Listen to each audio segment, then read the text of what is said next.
Hey everyone, I'm Scott Baxter, your local Dallas Realtor, and welcome back to the channel. Today we're going to dive into the world of new home builds in Texas, highlighting not just the perks, but the pitfalls to watch out for. Whether you're a first-time home buyer or looking to upgrade, getting the full picture is crucial. So let's jump right in, the top 5 pros and cons of building a home in Texas.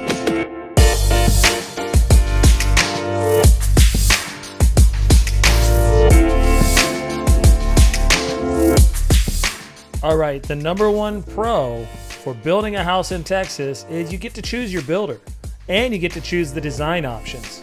The privilege of selecting your builder for a new home in Texas cannot be overstated. The choice empowers you to influence the construction quality and the architectural design directly. A reputable builder will not only guarantee high quality materials and adherence to the best construction practices, but also they will offer the level of customization that ensures your new home perfectly aligns with your personal tastes and lifestyle needs. From deciding the layout, selecting materials, to choosing energy efficient options, this process allows for a home that truly reflects your desires and exactly how you want it.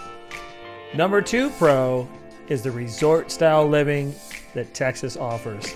So many new builders are coming in and just trying to outdo each other on the biggest resort in your neighborhood that they can build. The new builds in Texas often come with access to unparalleled community amenities that enhance your living experience. Lagoon communities, extensive green spaces, swimming pools, biking and hiking trails, golf courses, tennis and pickleball courts, and children's playgrounds are just the tip of the iceberg. These features offer a resort-style living environment that caters to all ages and interests, promoting a healthy and active lifestyle within your neighborhood. Number 3 pro is energy-efficient homes. In Texas right now, in summer times, in between probably about July to September, it can get real hot.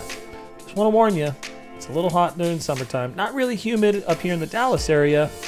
Not really super dry like you would find in Arizona. It's kind of in between. But it can get hot and a little uncomfortable, so you want to be inside your house. And if that house bill is getting up to $600 a month, you're like looking around going, why did I move to Texas? I'm spending a lot of money on AC. So, one thing you can do, you can get a reputable builder here in Texas and find out the ones who do the 2x6 construction. That allows an extra 2 inches of insulation, and then they also wrap the outside with this Tyvek home wrap. That's a real popular home wrap that people are doing right now. It's about 1 inch thick. It's kind of like a polyurethane material. They put that on before the brick. So you not only have insulation on the inside, an extra 2 inches of insulation on the inside, but you also have this Tyvek wrap around the whole house. And this is how coolers are made. These homes are designed to be more efficient in terms of heating, cooling, and lighting. Pretty much all the homes that are going to be built right now are going to have LED lighting.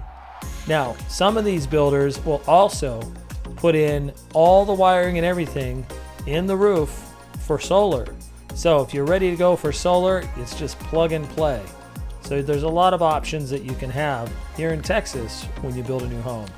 Pro number 4 of building a home in Texas, you're going to have comprehensive warranty coverage.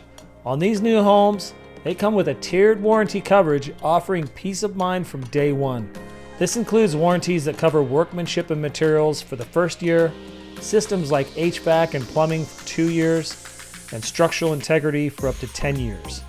This comprehensive approach ensures that your investment is protected against a range of potential issues, allowing you to enjoy your new home with confidence. Now, you're not going to have this with a used home. You might have your home warranty, but I have a whole nother show I'm going to do on home warranties where I've seen some terrible things go on.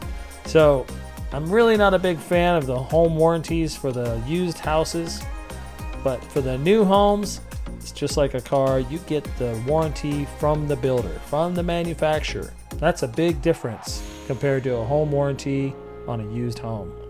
Number 5 pro of building a home in Texas is the secure and well-planned environments. The development of new communities in Texas places a strong emphasis on safety and strategic planning. Gated entries, well-lit streets, and community surveillance systems are common features that contribute to a safe living environment. And you really want something like this when you have kids and a family. Additionally, the thoughtful layout of these communities promotes a sense of belonging, with pedestrian-friendly streets and communal spaces designed for socializing and recreation. Now we're going to do the cons. Con number 1, MUDs and PIDs. I want to dive deeper into MUDs and PIDs here for you, and I want to give you a solid understanding of what each of these are. One goes away, one doesn't, and why they're there. So let's take Dallas as an example. It's expanding, north, east, south, west. It's expanding. All that's there is land. So if there's no sewage, there's no drainage, there's no water, it's just farmland that some farmer sells to a developer, well, that developer needs to bring in all of everything that's going to make that work. The definition of a MUD is a special government entity created by the state of Texas to provide water, sewage, drainage, and other utility-related services to areas not served by municipal utilities.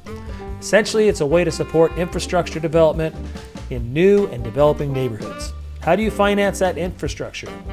MUDs issue bonds to finance the construction of all the infrastructure.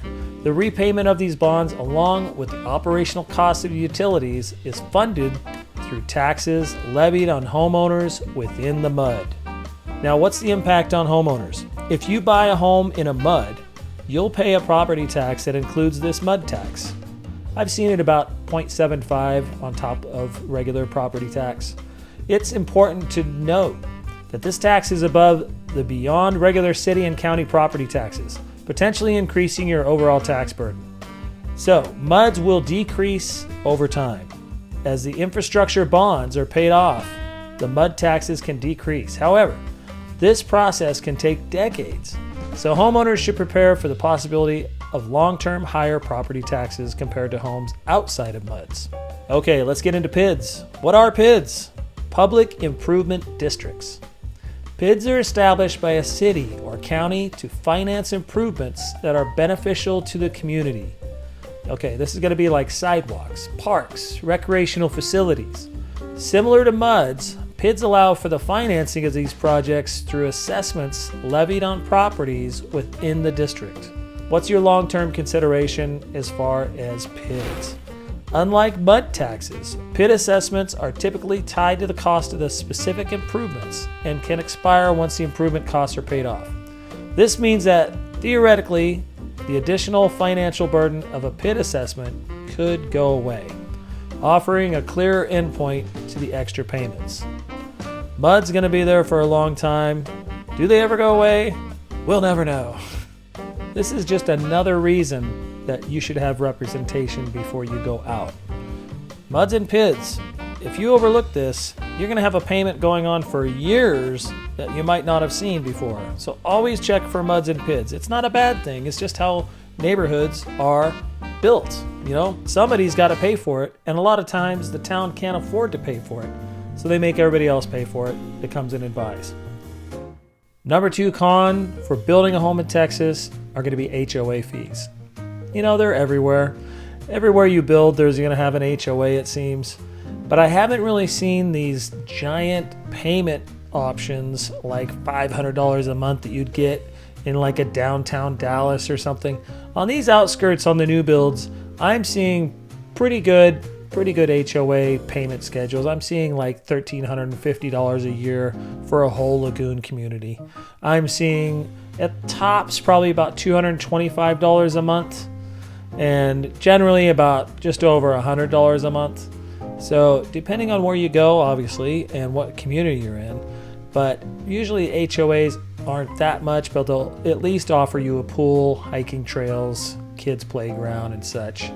Now, there are more that you can do. There's one with a professional golf course, and you know you have to buy right into that.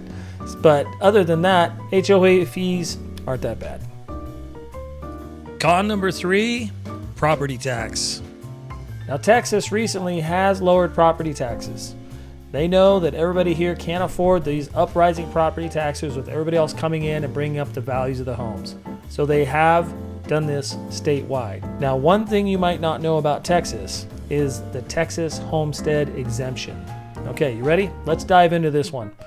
The definition of this is a legal provision designed to protect the value of homeowners' residences from property taxes, creditors, circumstances arising from death of the homeowner's spouse. It allows homeowners to exempt a portion of their home's value from taxation, thus lowering their property tax bill. Savings. By reducing the taxable value of the homestead exemption directly decreases the amount of property taxes homeowners owe each year. The exact amount of savings depends on the value of the home and the specific exemption for which a homeowner qualifies. Here's one factor to keep in mind: the eligibility. It has to be your primary residence as of January 1st of the tax year. You can't start it in the middle of the year. You have to wait till the next one if you want to do this.